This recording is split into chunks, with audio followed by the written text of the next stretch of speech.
রাজ্যে আমাদের ভালো হবে, কার কি হবে জানি না। কংগ্রেস বামের জোটের ফলাফল ভালো হবে এবং আমাদের শতাংশের ভোট অনেক অনেক বাড়বে।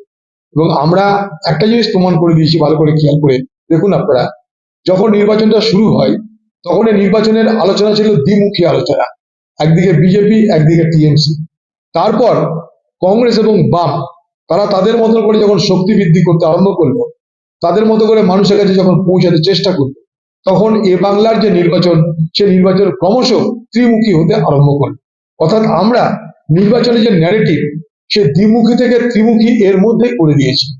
অতএব এটাই কিন্তু একটা বড় আমাদের কাছে রাজনৈতিক জয় বলে আমি মনে করি। নাহলে নির্বাচনটা হচ্ছিল দ্বিমুখী সম্পূর্ণ, বিজেপি তৃণমূল, তৃণমূল বিজেপি, আর কেউ ছিলাম না আমরা তৃতীয় পক্ষ। আজ তৃতীয় পক্ষ সেখানটা আমরা প্রবেশ করেছি। নির্বাচন আগে এটাই আমাদের একটা বহুত বড় লাভ হয়েছে, রাজনৈতিক লাভ।